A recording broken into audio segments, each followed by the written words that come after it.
It's the worst aviation disaster in Portuguese history. 144 people are killed. The scope of the devastation was remarkable. The wreckage provides little evidence.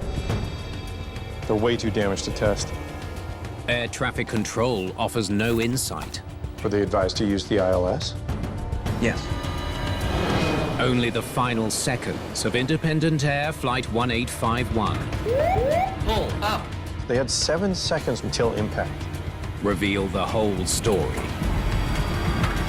They don't say anything? I've never encountered anything like this before, and I never encountered anything like this afterwards. To say it was unique would be an understatement.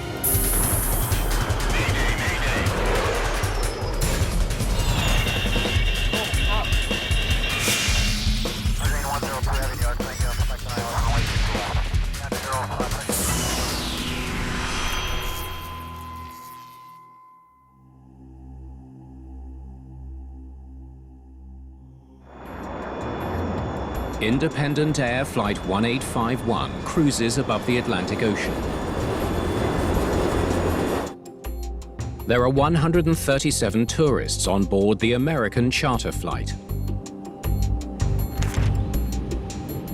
Santa Maria Independent Air 1851 requesting MET report. Less than 30 minutes before landing, the crew prepares for descent. 1851, wind 260, 14 knots. 34-year-old flight engineer Jorge Gonzalez checks the weather ahead. He's a U.S. Air Force veteran with a sterling reputation. 41-year-old Captain Leon James Doherty is also from the military and has been flying jetliners for almost a decade. Let's request descent. Santa Maria Control, Independent Air 1851 would like to descend. 36-year-old First Officer Sammy Adcock just started with Independent Air 2 weeks ago. Independent Air 1851, clear to descent to flight level 40. Cleared to flight level 40, Independent Air 1851.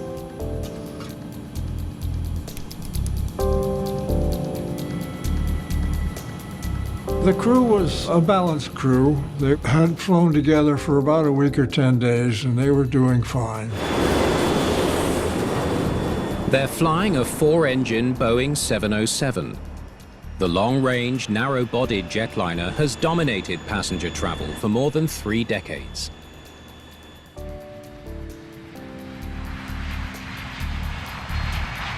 It wasn't a modern jet at the time. It was 21 years old, but it was well maintained within all the safety regulations. Today's flight from Bergamo, Italy, will refuel at Santa Maria, an island in the remote Azores, before continuing to its final destination, Punta Cana, in the Dominican Republic. Santa Maria was a popular destination for refueling because of its location in the Atlantic. It's a small island with a large mountain in the center. That mountain is called Pico Alto. At almost 2,000 feet, Pico Alto, or High Peak, is the highest point of a mountain range stretching across Santa Maria.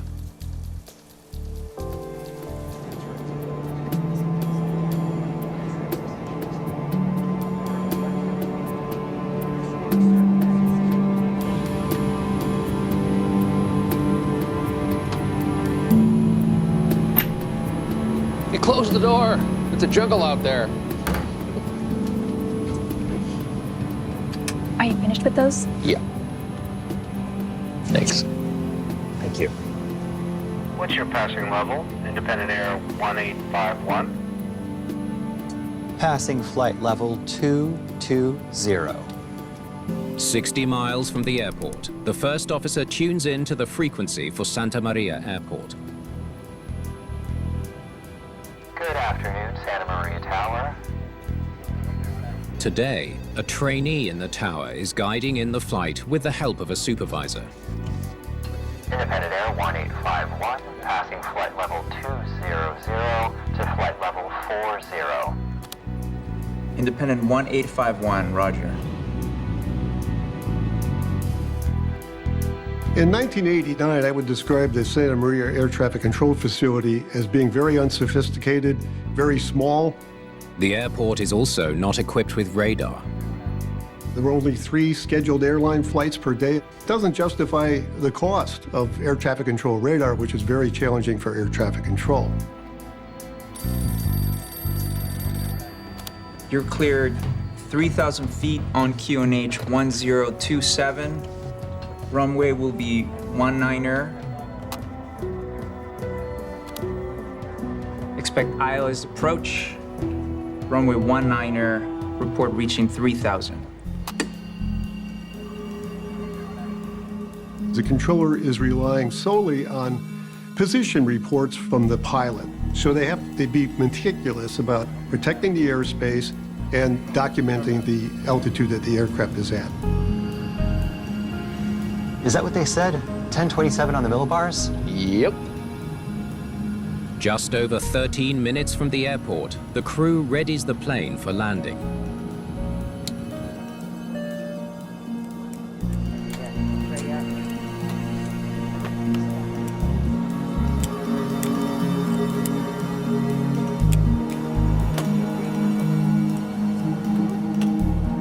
Seatbelts and shoulder harness.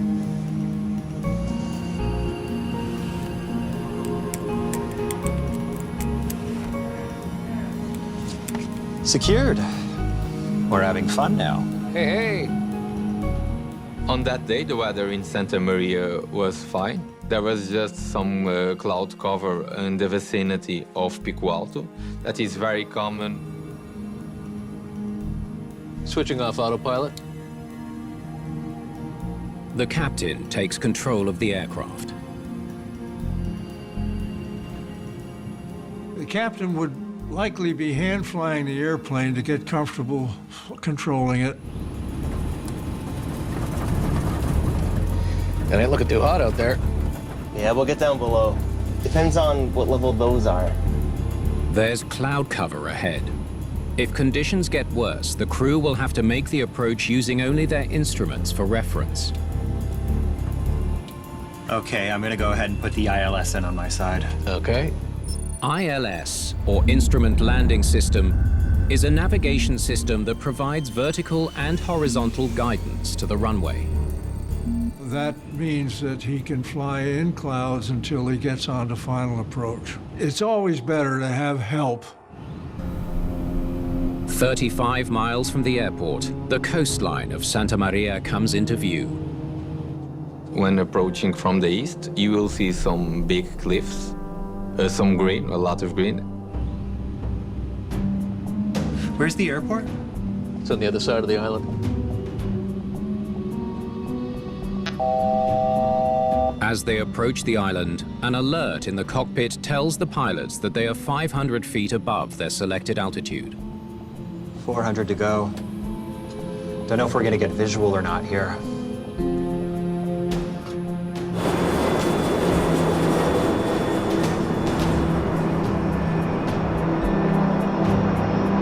Starting to pass through the layers. As they cross the coast of Santa Maria, weather conditions worsen. The winds can be pretty severe around Pico Alto, and this can present a challenge for the pilots to maintain control of their aircraft.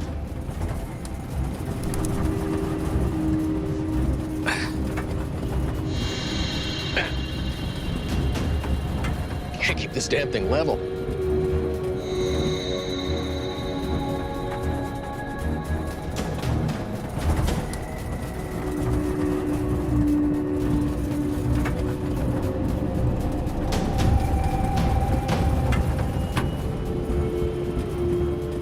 Help you? No. Just 2 minutes from the airport, Flight 1851 is seen flying very low overhead. Pull up. Pull up. Terrain. Pull up. The equipment is telling the crew they are in a potentially dangerous situation.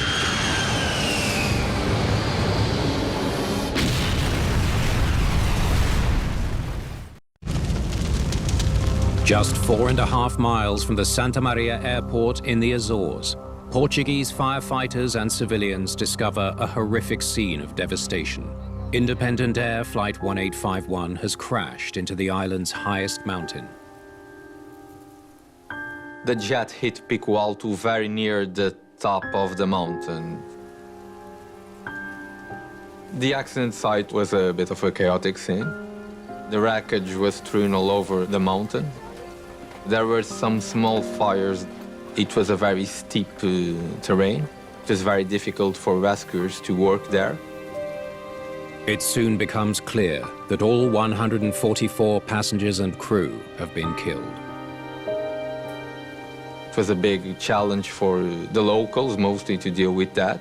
Santa Maria has only 5,000 people living there, and in a flash, they became the scenario of the worst air disaster to occur in Portugal. Rescuers work through the night.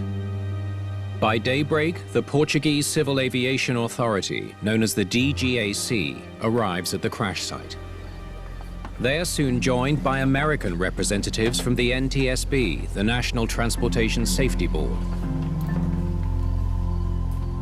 The terrain that we traversed was very challenging.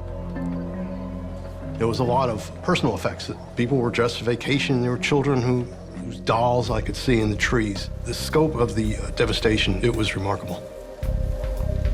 Investigators need to get a better perspective if they are to understand why Flight 1851 crashed into a mountain so close to Santa Maria's airport. The overhead view revealed to us just how concentrated the wreckage was on the side of the mountain where the airplane struck it. That was something I had not seen before.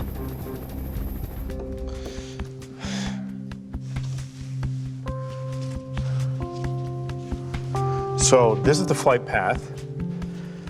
The plane impacts the east side of Pico Alto. Correct. Investigators examine the wreckage pattern for clues as to how Flight 1851 was flying before impact. All concentrated right here. Sending debris over the mountain ridge. Scars on the ridge give investigators their first clues. Looks like low angle, high velocity. They must have been flying level. CFIT? Looks like it. They quickly recognize this incident to be a controlled flight into terrain, or CFIT. If one looks at CFIT accidents, there are really two types. One where an airplane descends prematurely, the other where it hits the side of a mountain. They must have known about the mountains. What was the altitude where they hit? 1,795 feet. And Pico Alto? What does the Jeppesen chart show? It's listed as 1,936 feet. Pico Alto is clearly identified on the Santa Maria approach chart. So, they struck the mountain 140 feet below what was listed on their chart. What were they doing so low? The possibilities were, one, the crew was off course. Two, there was an altitude error. It was our job to find out which of those would explain the accident. What's the minimum sector altitude? 3,000 feet. The minimum sector altitude is at least 1,000 feet above all terrain within 25 miles of the airport. There's plenty of room. According to the company's operations manual, there should be at least 2 Jeppesen charts on board the plane at all times. They had to have known. Yeah. This was the question. I mean, why did these guys descend so low when they knew by the charts that the minimum altitude was 3,000 feet and there was a mountain there? So this was the last flight of the day? Yes, it was.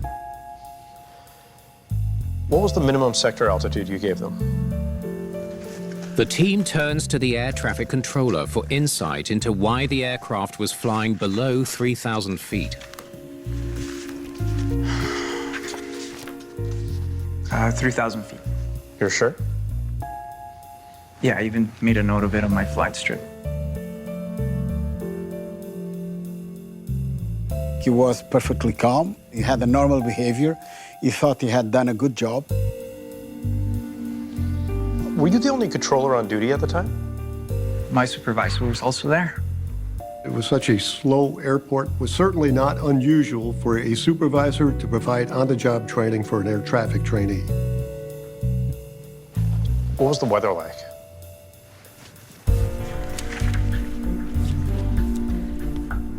Fairly good at the airport. No rain or strong winds. Visibility was unlimited.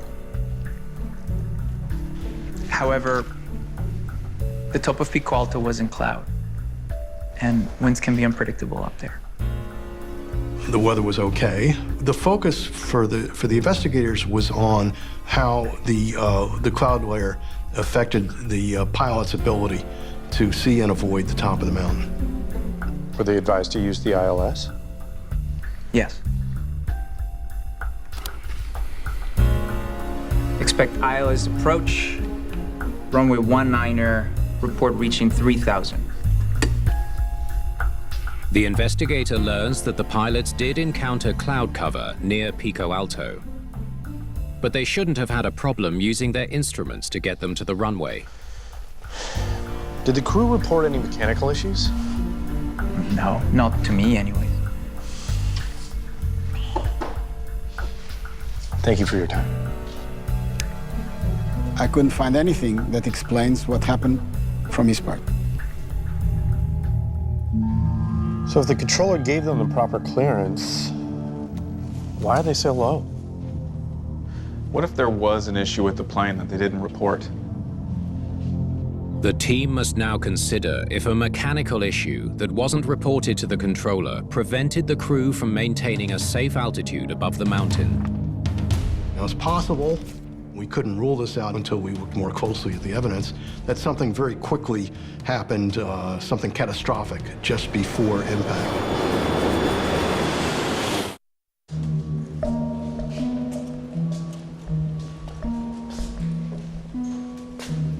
Is this everything? So far. Investigators are looking for clues in the wreckage of Flight 1851 to explain why it descended below minimum altitude and crashed into a mountain on Santa Maria Island.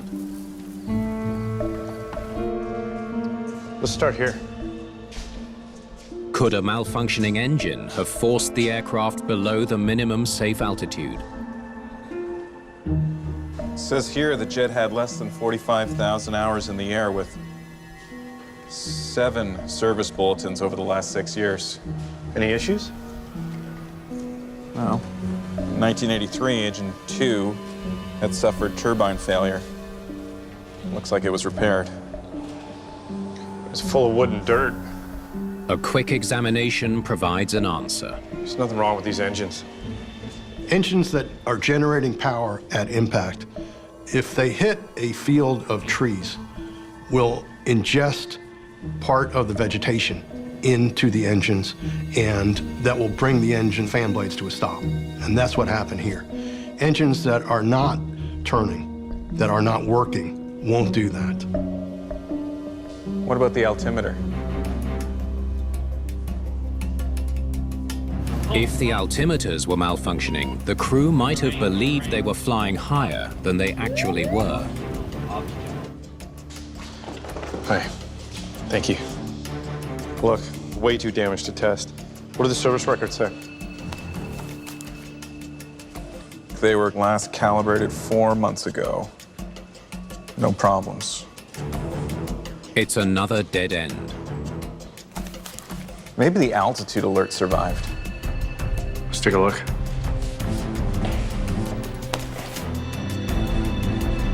The altitude alert warns the crew with an audio alert when they're approaching a preset altitude. Hang on. Is this it? Yeah, that's it. Doesn't look too bad.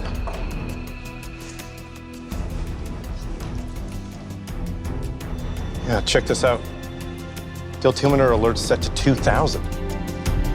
Investigators discover the altitude alert was set for 2,000 feet, not the required altitude of 3,000 feet. I remember this shocked all of us.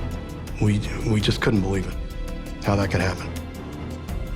Why would the altimeter alert be set to 2,000 when the controller gave them a clearance of 3,000? Maybe the controller remembered wrong. Let's check the tapes. ATC recordings gives you what's exchanged during the different phases of the flight. So you can confirm absolutely what was said, either contacting the plane or inside the ATC. Good afternoon, Santa Maria Tower.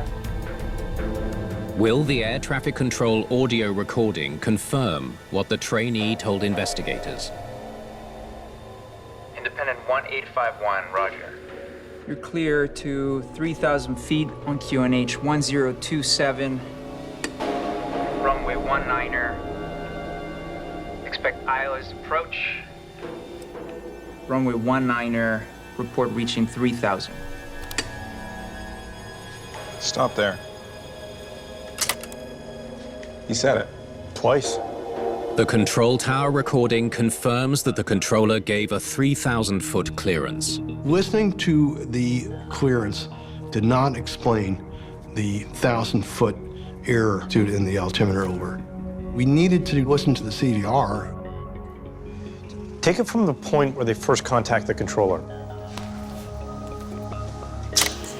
Investigators now listen to the cockpit conversation to determine why the crew descended below the 3,000-foot minimum sector altitude given by the controller. Good afternoon, Santa Maria Tower. Independent Air 1851, passing flight level 200 to flight level 40. That's the first officer. Independent 1851, roger. You're clear to 3,000 feet on QNH 1027. Clear to 2,000. Did the first officer just say 2,000? Go back, play it again. Clear to 2,000. Investigators wonder why the first officer misheard the altitude clearance as 2,000 feet instead of 3,000 feet. Maybe he heard 3,000 and mistook it for 2,000. It's possible. It looked to us that perhaps the word 3 never was listened by the first officer. So the first officer only listened, you're clear 2,000. Not 3,000, but 2,000. So he never heard the word 3. The CVR recorded the first officer reading back an incorrect clearance. It was very puzzling to us when we heard the CVR why the crew did not act. It was clear that that wasn't given much credence. The controller should have corrected him too, but doesn't. Why?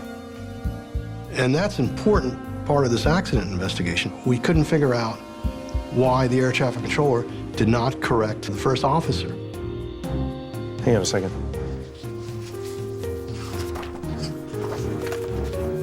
The first officer's readback of 2,000 feet isn't in the controller's transcript. So he never heard it? How is that possible? We couldn't figure out how they could miss each other. It was inexplicable. All right, so the first officer mishears the altitude. He reads it back to the controller as 2,000 at 1356.59. Investigators compare the conversations between the controller and the first officer of Flight 1851 to better understand why there was miscommunication between them. What does the controller say next? Well, he repeats the clearance by saying, expect ILS approach, runway 19er, report reaching 3,000. That's it.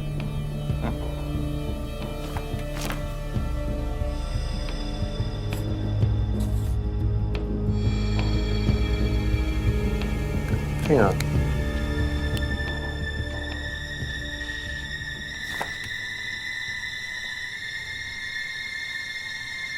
They're talking at the same time. Yeah. They canceled each other out. It's a troubling realization. An overlap of communication between the tower and the pilot.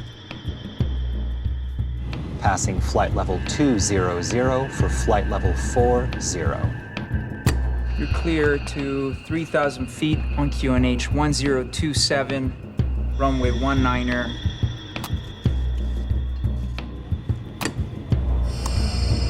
We're Expect clear to ILS 2,000 approach. feet and Runway 19er, report reaching 1027. 3,000. It was stunning. We were stunned to finally understand how the two transmissions overlapped perfectly, to cancel each other out. I was an investigator for over 30 years at the NTSB. I've never encountered anything like this before, and I never encountered anything like this afterwards. They're both talking at the same time. They're both pushing their PTTs. That's right. Pilots and controllers use a push-to-talk, or PTT, button. When it's pressed, the radio transmits but cannot receive. To think that so many people died because of a simple error, that was just, that's sad. That's hard to deal with as an investigator. So the controller doesn't hear it, but he should still insist the first officer read it back or repeat it. There are some readbacks in air traffic control that you simply have to get back every single time, and altitude is one of them.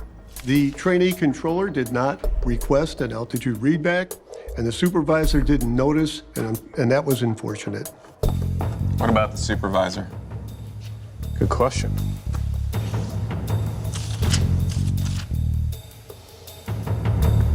According to the controller, she was there. Maybe she was busy with other things? Possible. Investigators wonder if the supervisor monitoring the trainee during the approach clearance was somehow distracted. Check this out. According to the phone record, she took a call during her shift.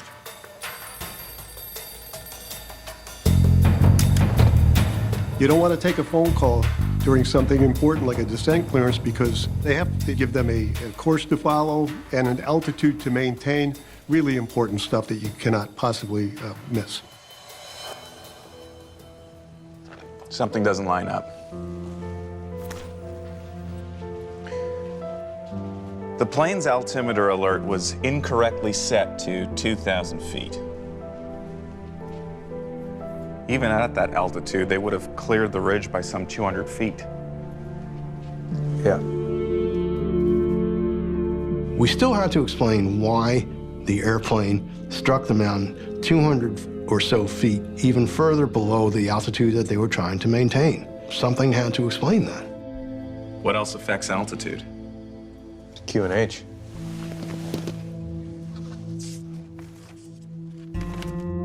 QNH is a pressure setting pilots input so their altimeter measures the proper height above sea level. It can change with weather conditions.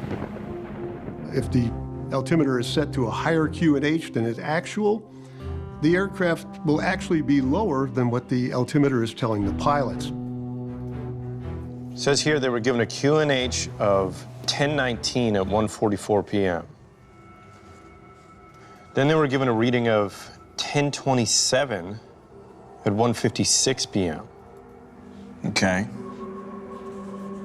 So it changed 8 millibars in 12 minutes?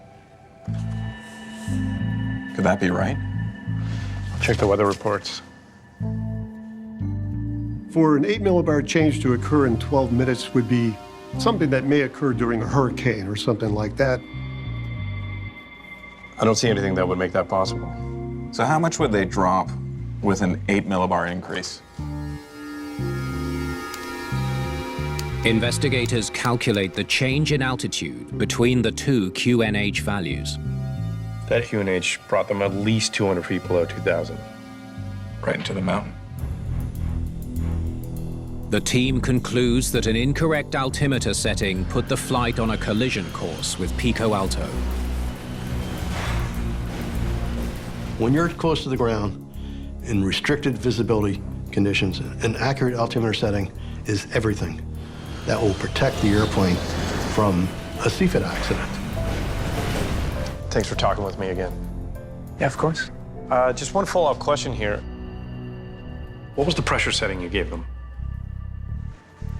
Investigators conduct a second interview with the controller to understand why he gave two very different QNH settings to the pilots.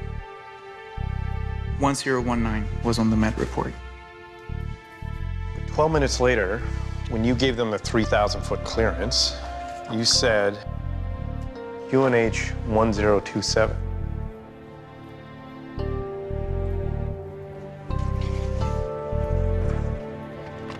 I asked the controller directly about the QNH he had given to the plane, and he couldn't explain why he had given that QNH at all. In my view, it's just he didn't notice he was giving the wrong information.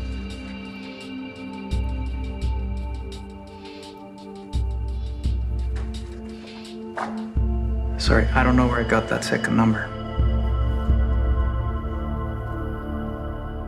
For that QNH to change so rapidly, it should have been noticed by both the air traffic trainee and their supervisor and the pilots as well. I'm surprised that the pilots didn't reach out and say, hey, can you repeat that QNH again?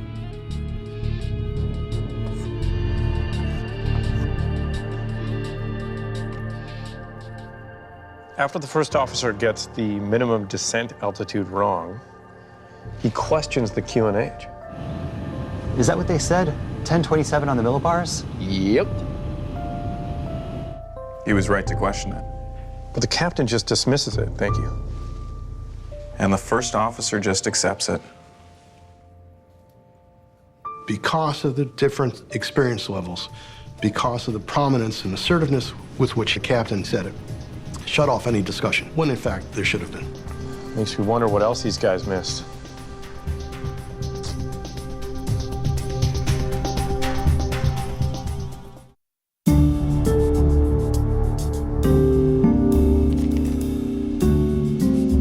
Yeah, let's play the tape. Investigators return to the cockpit voice recording to learn how the crew of Independent Air Flight 1851 allowed so many errors to accumulate on approach to Santa Maria.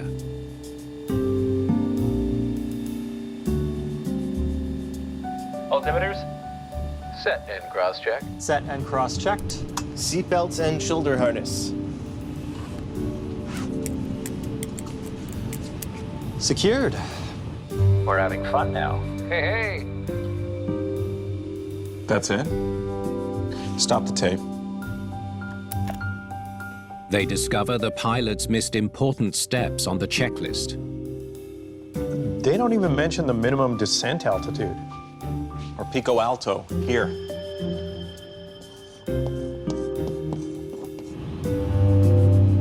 They hear a briefing that doesn't include reference to the navigation charts that were available to the pilots. Had they done the approach briefing and reviewed the information and articulated the information as required, it's highly unlikely, in my opinion, that they would have struck the mountain. Another unfortunate error.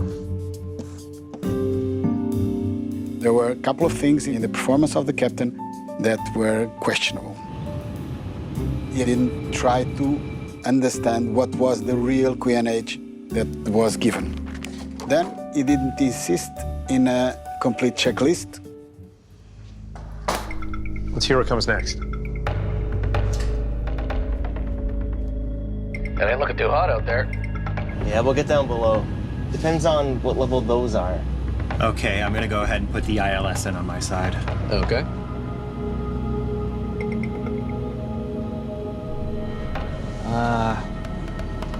After 2,000, yeah, we'll get below these clouds.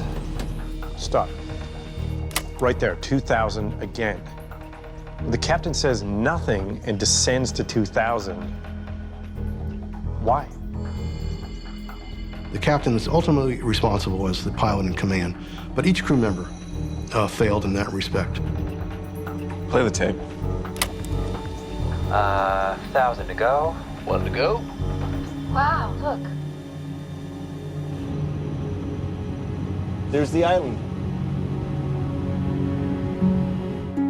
Stop it. Who is that? Investigators hear an unknown female speaking in the cockpit on approach into Santa Maria. She appears twice over 16 minutes, starting when they begin their descent. The flight attendant, maybe. Well, what is she doing there? I don't know. That's not what I call a sterile cockpit. And the captain lets it happen. The captain violated the sterile cockpit rule, which bans non-essential conversation in the cockpit below 10,000 feet.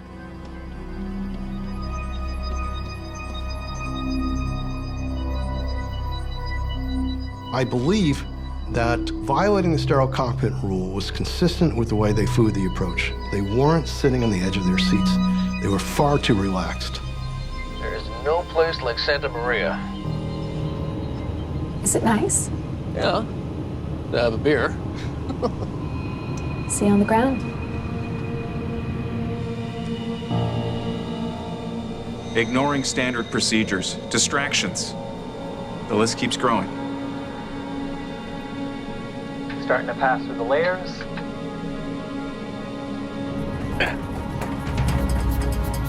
Can't keep this damn thing level.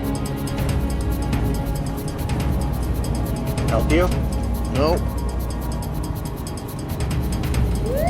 Pull up. Pull up. Pull up. Pull up.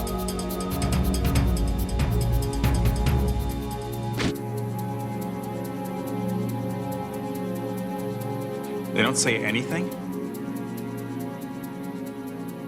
When the GPWS went off, there was no response from the crew. There was not even a, what's that? What's going on? There was nothing. They don't say anything, or do they do anything?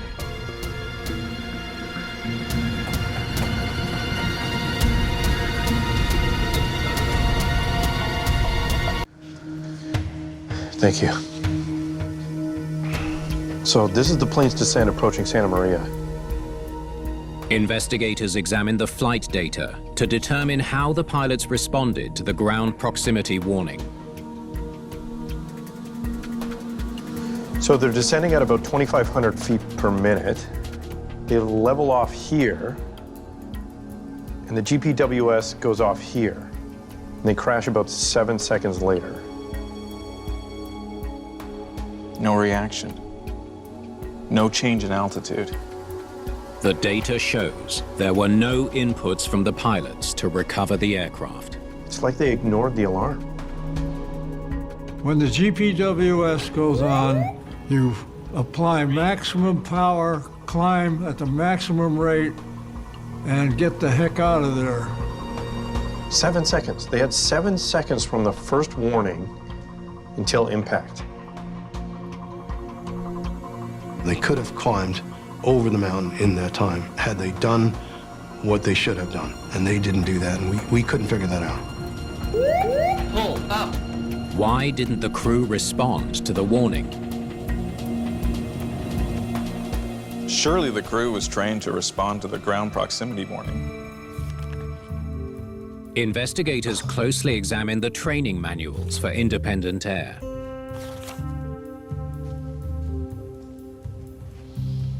You are not going to believe this.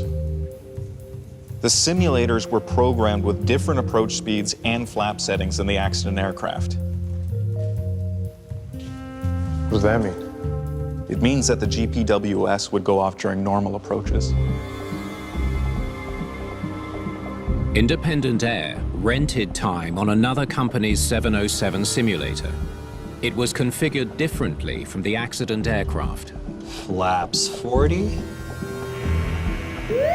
Pull up. Sir? Pull up.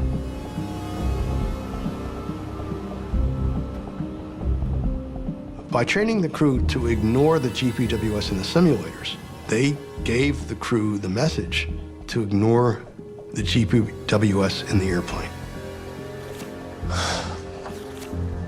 I can't believe how many things went wrong.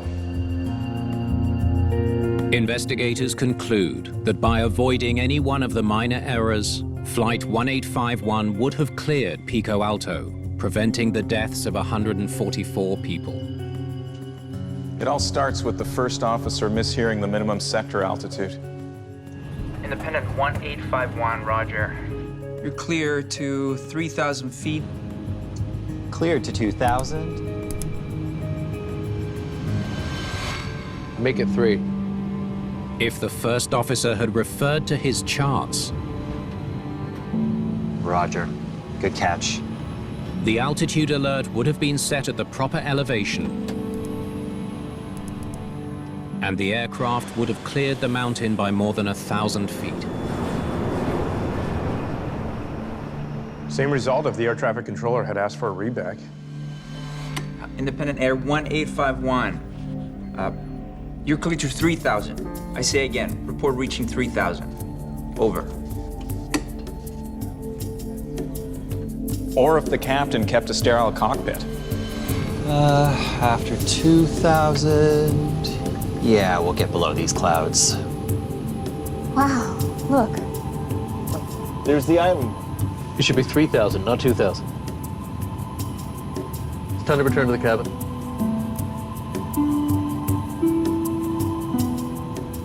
You cannot be inattentive, especially in the last period of the flight. Even with all those mistakes, if the trainee controller had given them the proper altimeter setting? You're clear to 3,000 on QNH 1027. Correction. 1019. Flight 1851 would have cleared Pico Alto by 200 feet? Whoa! Would have been close. Finally, the GPWS. Pull up. If the crew had the proper GPWS training, Go around! they would have had one last chance to avoid hitting the mountain.